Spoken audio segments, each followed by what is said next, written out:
వందే శంభుముమాపతిం సురగురుం వందే జగత్కారణం వందే పన్నగభూషణం మృగధరం వందే పశూనాం పతిం వందే సూర్యశశంకవన్నినయనం వందే ముకుందప్రియం వందే భక్తజనాశ్రయం చ వరదం వందే శివం శంకరం వందే భక్తజనాశ్రయం చ వరదం వందే శివం శంకరం.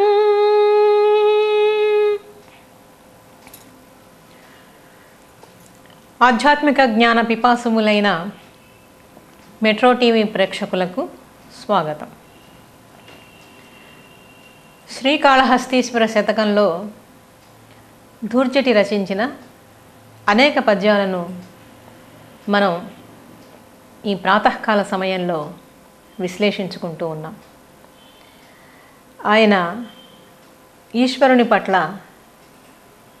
చూపించినటువంటి భక్తి, ఆర్ద్రత, వినయము, అదే సమయంలో తాను లోకంలో సాటివారి మధ్యలో, అన్నదమ్ముల మధ్యలో లేదా రాజాస్థానాల్లో పొందినటువంటి అవమానాలు, దుఃఖాలు,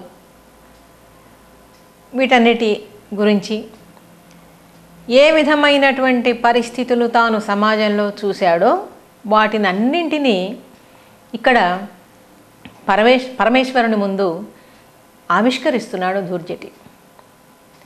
ఇదంతా నా స్వకీయమే అనుకున్నప్పుడు మనస్సు పొరలన్నీ విదిలించేసి ఆ పరమేశ్వరుడి ముందు చెప్పుకోవాల్సిన పని లేదు. కానీ ఇక్కడ ఎందుకు చెప్తూ ఉన్నాడు? తన మనస్సులో కలిగిన ప్రతి భావాన్ని ఇక్కడ స్వామి దగ్గర విన్నవించుకుంటూ ఉన్నాడు. అంటే ఏంటి? తన ఎదురుగుండా స్వామి కూర్చొని మాట్లాడుతున్నట్లే ఆయన భావిస్తూ ఉన్నాడు. ఒక భక్తుడి యొక్క భక్తికి ఇది పరాకాష్ఠ స్థితి. ఏంటి అంటే, సాధారణంగా మనుషులు దేవాలయంలో కూర్చునో లేకపోతే ఇంట్లో పూజా మందిరంలో కూర్చునో నేను పూజ చేస్తున్నాను, నేను ధ్యానం చేస్తున్నాను అనేటువంటి భావంలోనే ఉంటారు. కానీ నోటితో చదువుతూ ఉంటారు, నామాన్ని ఉచ్చరిస్తూ ఉంటారు, మంత్రాన్ని జపిస్తూ ఉంటారు. కానీ మనసు మాత్రం ఎటో పరిగెట్టిపోతూ ఉంటుంది. భౌతికంగా ఇక్కడున్న మనస్సు, బుద్ధి చాలా అస్థిరంగా ఉంటుంది.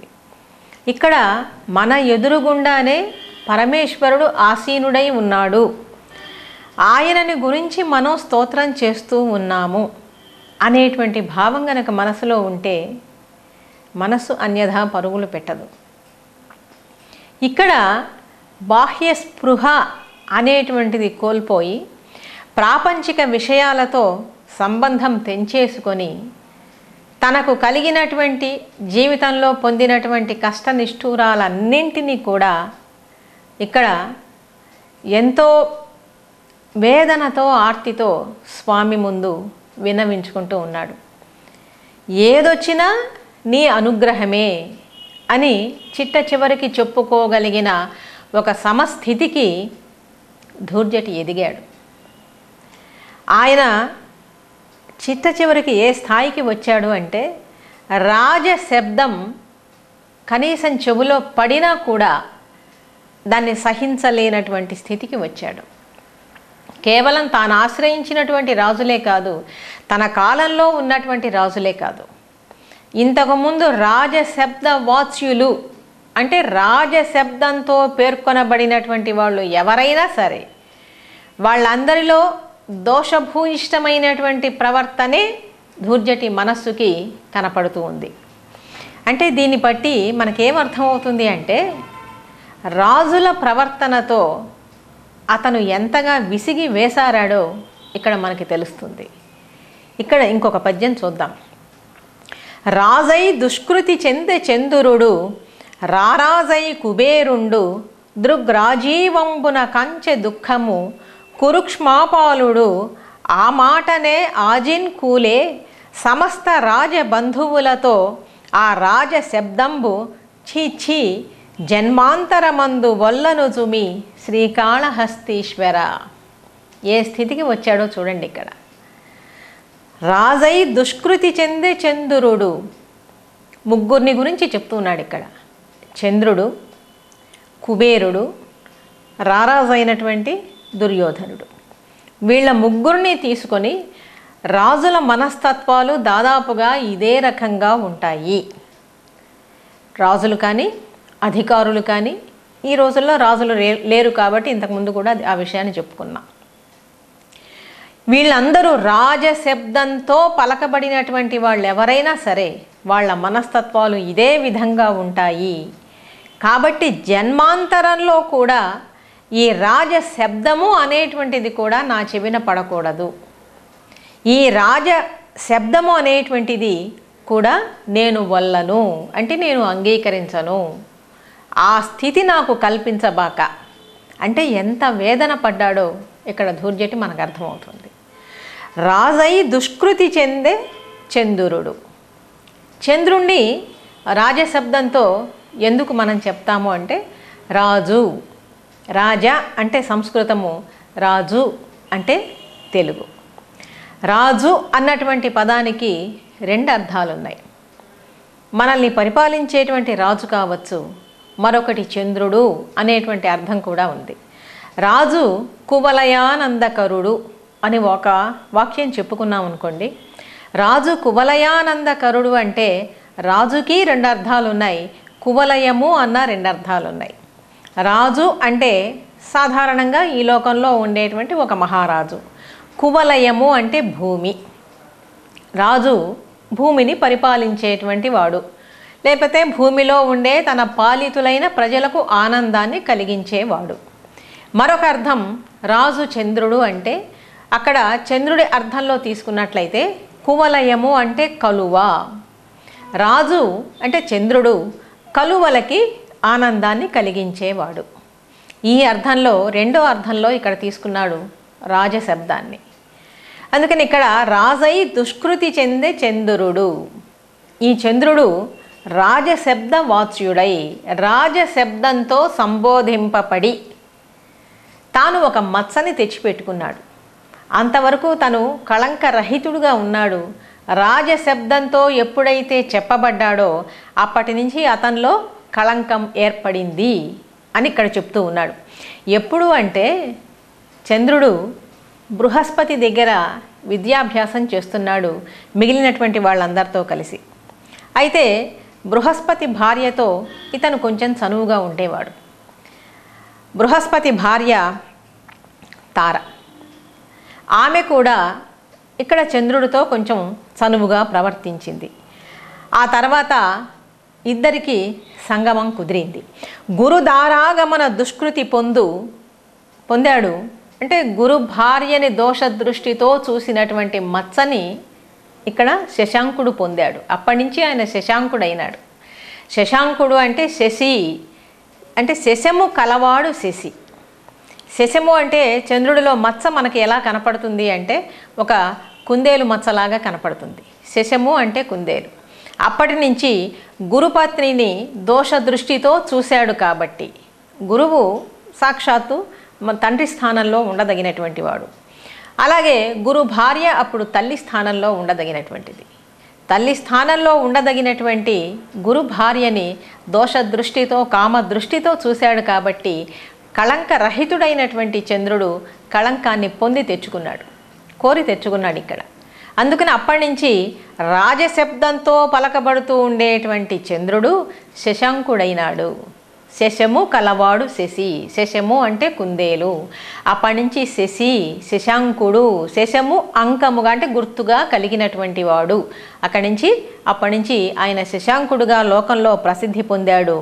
రాజశబ్దము అనేటువంటిది ఆయనకు జీవితంలో ఒక పెద్ద మచ్చని మిగిల్చింది. కాబట్టి రాజశబ్ద వాచ్యుడైనటువంటి రాజశబ్దంతో సంబోధింపబడుతూ ఉండేటువంటి చంద్రుడు కళంకితుడైనాడు. మరొక ఆయన ఉన్నాడు. ఆయన ఎవరంటే కుబేరుడు. ఈ కుబేరుడు ఎవరంటే అంతకుముందు పూర్వజన్మలో యజ్ఞదత్తుడు అనేటువంటి శుద్ధ శ్రోత్రియ సన్మార్గుడు సకల శాస్త్ర పారంగతుడైనటువంటి సద్బ్రాహ్మణుడి కుమారుడు గుణనిధిగా జన్మించాడు. ఈ గుణనిధి, ఈ కుబేరుడు పూర్వజన్మలో గుణనిధి.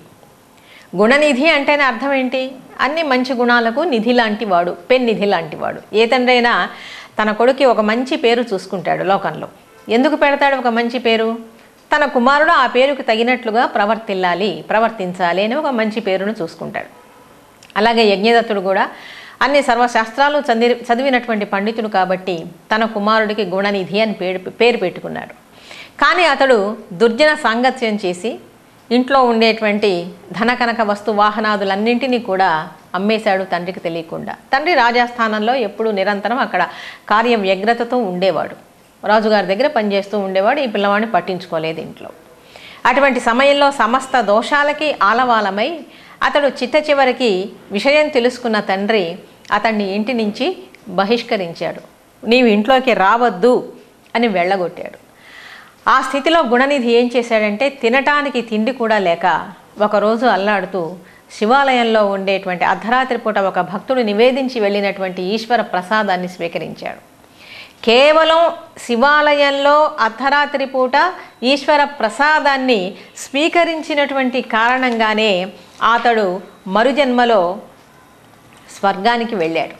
స్వర్గానికి వెళ్ళి ఒక రాజుకి కుమారుడిగా జన్మించాడు. అంటే శివ ప్రసాదాన్ని కేవలం తీసుకున్నంత మాత్రం చేతనే అంత ఉన్నత స్థితి అతనికి మరుసటి జన్మలో కలిగింది.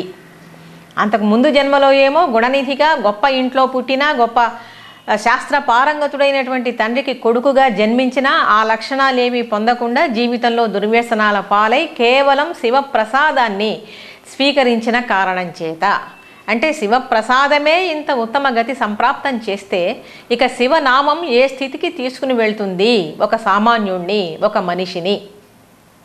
ఇతడు మరుసటి జన్మలో ఒక కళింగ దేశాధీశుడైనటువంటి రాజుకి కుమారుడుగా దముడు అనేటువంటి పేరుతో జన్మిస్తాడు.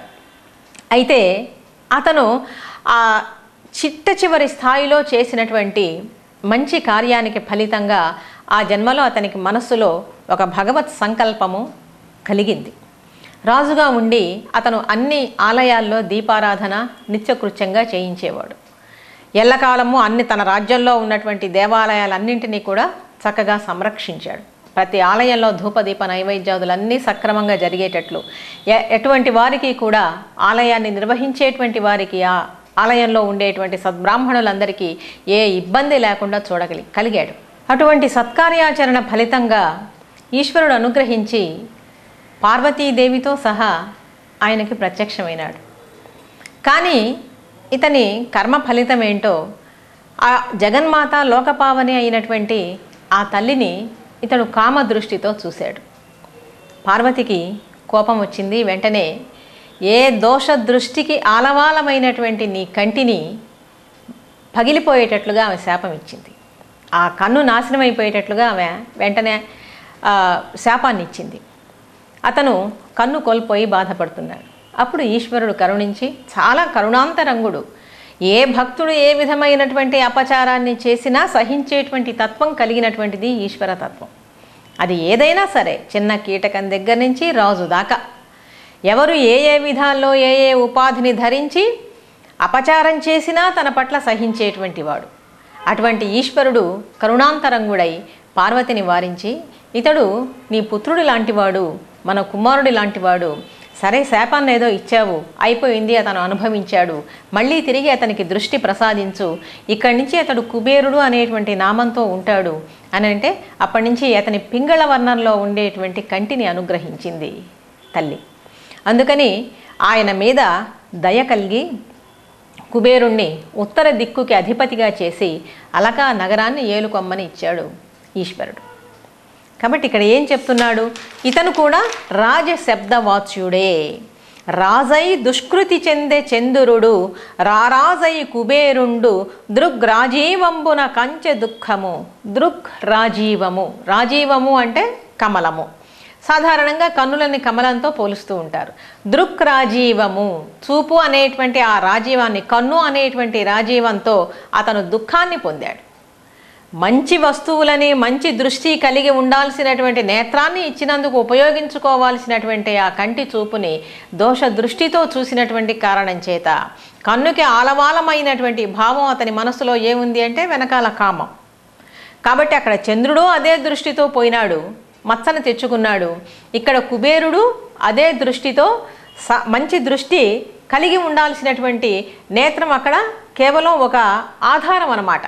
ఆ కంటిని ఇక్కడ పోగొట్టుకున్నాడు కుబేరుడు.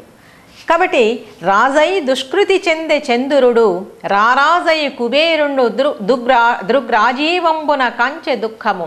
దృక్కు అనేటువంటి రాజీవంతో అతను దుఃఖాన్ని పొందాడు.